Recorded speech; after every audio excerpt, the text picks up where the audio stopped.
Can you talk a little bit about the music? I really like the, again, opening scene, the gavel, and then you just bring it in very slowly, I think with the cello in the background. Ben's going to be so happy. We actually had a composer. It's one of Lauren's friends named Ben. Hi, Ben. He did such a good job. We would be watching it, and we're like, we need something like eerie and scary. And so Lauren would text him, be like, eerie and scary. 10 seconds later, you get an email. Try this, guys. Like, he just was so on top of it. Oh, like, absolutely. So much music that we didn't use that he's like, yeah, try this out. And, like, I tried this thing. And, like, he'd have, like, a theme that we really liked. And we're like, okay, can we have, like, piano for this part and then cello for this part and something a little bit, like, ambient and creepy here, but, like, the same melody? And he's like, no problem. You got it. He'd be like, too ambient and creepy? I'll tone it down. Like, he was just going to... I don't think he moved from his computer. That's what it seemed like, because he was always there just, like, ready to send us whatever we needed. Yeah. So the song at the end, the credits, I forget her name off the top of my head. It was a woman who sang at the Crossing Water meeting, and Lauren attacked her and was like, we love your song. Can we have, like, we're making a documentary, and she's like, oh, yeah, here, use it, and, like, threw a CD at us, and she's like, just credit me at the end. We're like, okay. So that's where the credit song came from, too, but... Yeah, awesome. I really did like the use of the music, and so this person that composed the music for you, he didn't see the scenes. You just kind of told him what you were looking for. No, there were a few montages where we'd be able to export that part, and then we just like quick send them to him and be like, hey, this is what we're thinking. So like the moments where he highlights the beats on like the cuts, so, like if there's something that is like particularly traumatizing, like he makes that like extra ambient and creepy. So we were able to get him like the parts where we were watching it, we're like, this really needs music. Like those are the parts we were able to get to him.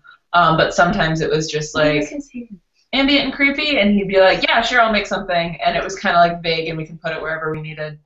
I was wondering if you guys could talk a little bit about Harvey, the poet.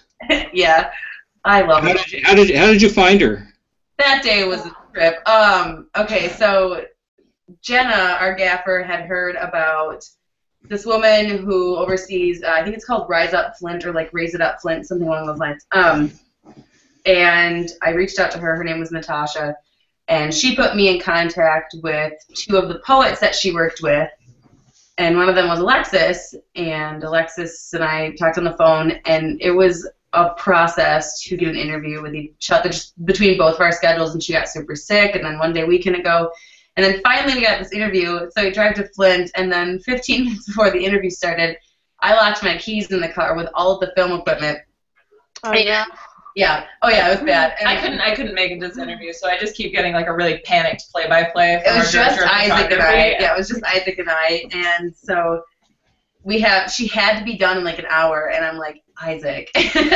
And so I called the guy to come unlock the car, and Isaac takes her down to the river to figure out an interview spot, just kind of stalling for me, and I told her. She's just another college student. I was just like, I left the keys in the car with all the equipment. I'm figuring it out. We'll get this done. And it ended up being one of my favorite interviews. I think it was just a short, maybe less than 20-minute interview, and we just kind of sat by the river. It was more of a conversation than anything with her, because we did have that time to kind of talk and get to know each other before my equipment got out of the car. So once the camera was rolling, it was just kind of like a continuation of a conversation, and watching her do poetry was really fun, because that's what she loves to do. There was a few that she did on camera that we didn't put in there, but they were pretty fun. I really, really love that about your film. Yeah. I mean, just like how it came through, and it just like came in waves, and I was like, yeah, she's back. Yeah. Yeah, she added a lot to our film. I was really glad that we did that interview. So really connected people to like the young people, and how many different ways there are to be an activist. Mm-hmm. And you know, there's so much art out there that people are doing. There's just expression of our bodies and our words and our anything we can do to raise this awareness and to get the word out there. It's so powerful. So yeah, very awesome. Alexis was a gem. Oh yeah. I wish I got to meet her, but I was. No, you're lucky we're on that shoot. Yeah. Stressful, but it was nice.